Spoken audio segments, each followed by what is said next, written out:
es una súplica de la humanidad, una súplica desesperada de la humanidad a una divinidad impenetrable, pidiéndole que le salve, mientras que en la experiencia de Jesucristo es Dios quien toma la iniciativa y en Jesucristo nos pide a nosotros, Dios nos suplica a nosotros que nos dejemos salvar.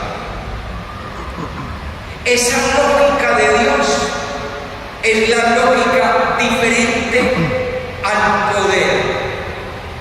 En todas las tradiciones religiosas humanas, Dios se manifiesta ante los ojos del ser humano, ante la manera como el ser humano piensa, como el ser humano se imagina a Dios, se manifiesta como poder.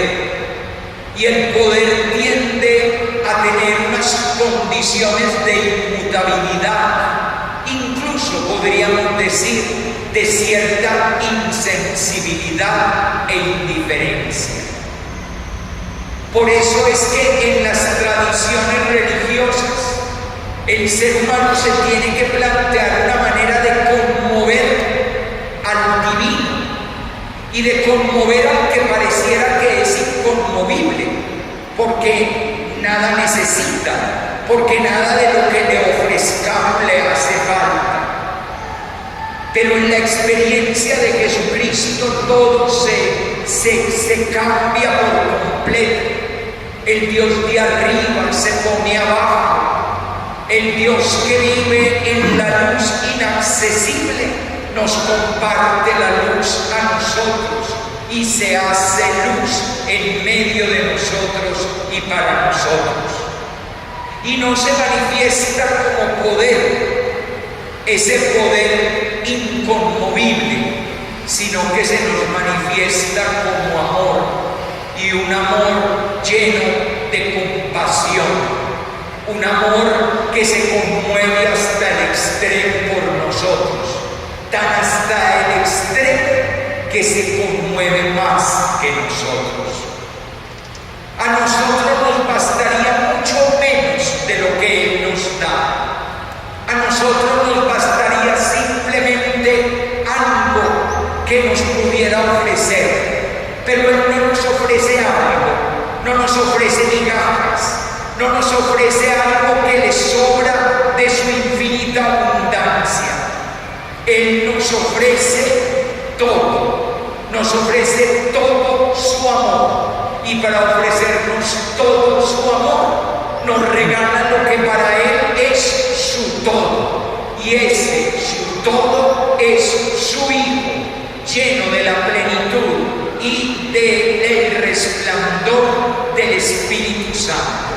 Y todo eso que es todo nos lo ofrece a nosotros, para que nosotros también en el todo de ese todo lo seamos todo para Él y Él sea todo para nosotros.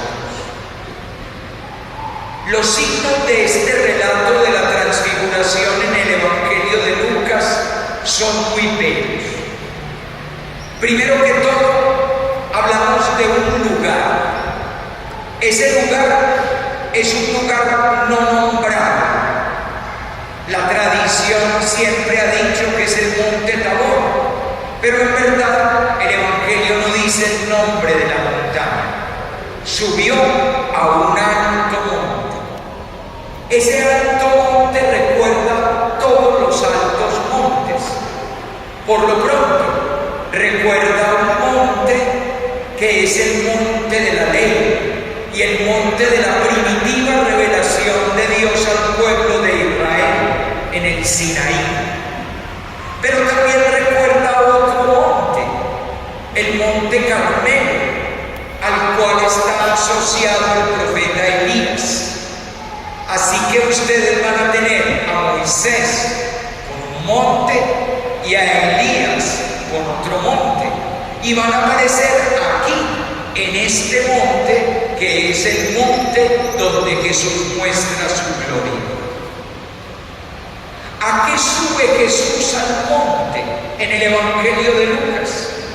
Les doy una clave del Evangelio de Lucas, y es que en el Evangelio de Lucas todo lo importante sucede en oración. Desde el comienzo del Evangelio, que es una experiencia de oración de Zacarías en el templo de Jerusalén, presentando la ofrenda del incienso, hasta el final del Evangelio, cuando la comunidad cristiana va al templo para adorar al Señor y dar gracias en oración. Todo el Evangelio de Lucas es un continuo de oración.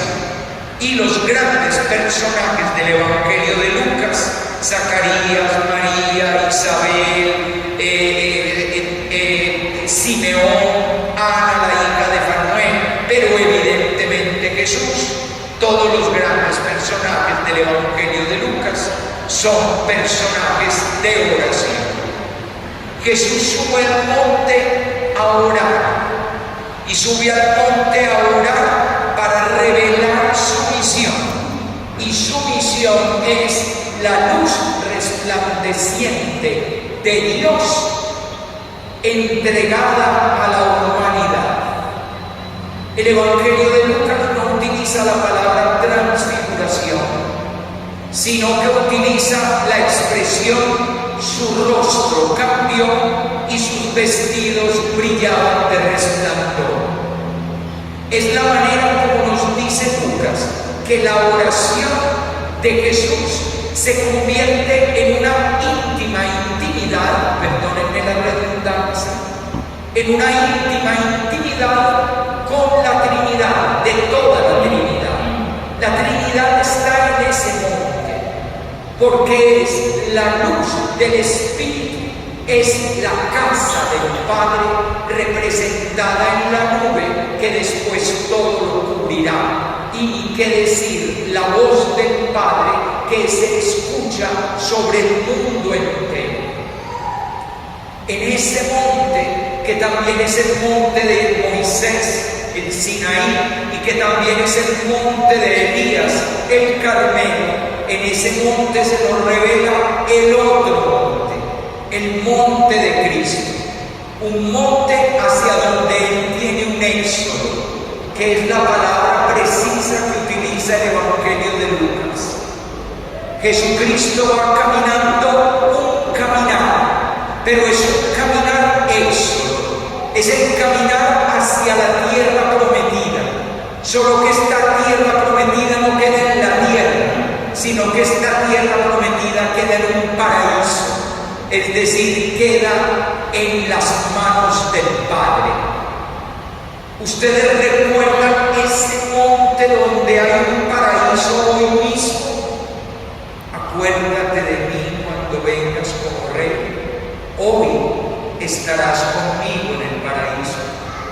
¿Y dónde termina la historia de ese monte? Que es el monte Calvario, y que es donde culmina el éxodo de Jesús. En tus manos, Padre, encomiendo mi espíritu. Así que el monte de Jesús, Sinaí el de Moisés, Carmelo el de Elías, el Gólgota, el Calvario, el de Jesús. Pero aquí en la oración, ese monte hacia el cual se dirige Jesús, aunque cuando lleguemos allí veremos dolor y sufrimiento, es el monte del amor de Dios, luz resplandeciente que se entrega a la humanidad, que se entrega a todos nosotros.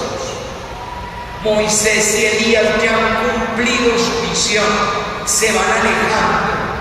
Jesucristo, que es el que realiza todo el amor del Padre, es el que se queda a solas con nosotros. Pero antes de quedarse a solas con nosotros, el Padre nos rodea con su nube luminosa, es decir, nos rodea con sus manos protectoras y con la plenitud del Espíritu Santo. Y al declarar a Cristo Hijo amado suyo, nos hace a nosotros en Él hijos amados también, si lo escuchamos y si lo seguimos. Esta visión tan bonita, que es una visión a medio camino entre estar despierto o estar dormido, que por eso los apóstoles van a guardar el silencio hasta que entiendan y lo van a entender en la resurrección. Esta visión tan bonita, a medio camino entre estar despierto o estar dormido, ¿se acuerdan que se caían de sueño? Una de las maneras como la Sagrada Escritura nos dice que Dios se comunica con el hombre es a través de sueños. Recuerden ustedes que San José siempre habló con Dios soñando. Pues muy bien, esta visión tan bonita es la visión del consuelo. Sí, es verdad, por delante hay un éxodo que terminará en una cruz, pero todo eso es para que se revele el resplandor de la gloria. A ese monte donde Cristo ora por ti, a ese monte tú, Pedro, Juan, Santiago, a ese monte tú también has sido invitado. Es verdad que a veces, caídos nosotros por los pesares, las tribulaciones de la vida, nos ponemos soñolientos como los discípulos por todo el cansancio que trae la existencia. Tantas penas, tantos sufrimientos, tantas pruebas y problemas que trae la vida, y uno caído de cansancio, pero el Señor te ha invitado a la montaña donde ora por ti, y al llevarte a esa montaña donde ora por ti, te revela su rostro, y su rostro es luz, y esa luz te ilumina también a ti, te ilumina y te consuela. Y entonces también a ti el Espíritu Santo te cubre con su sombra, que es la expresión que utiliza Lucas. A ver si tienen buena memoria. ¿Hay algún otro lugar del Evangelio de Lucas donde el Evangelio de Lucas diga que el Espíritu Santo cubre con su sombra? Sí, sí lo hay. Cuando el ángel le explica a María cómo será el nacimiento de Cristo. Por lo tanto, muchachos, esas palabras solemnes, que son las palabras del ángel diciéndonos que nace el Salvador, esas palabras solemnes ahora nos cubren a nosotros. No tengan miedo, no se entristezcan, no dejen que gane la pena. Estamos cubiertos por la sombra del Espíritu, y el Padre nos ha regalado un hijo, y ese hijo nos ha hecho hijos, hijas con él. Hoy es una mañana de alegría. Estamos en el monte del consuelo. Claro que la vida está llena de penas, pero la luz resplandece y le gana a las tinieblas.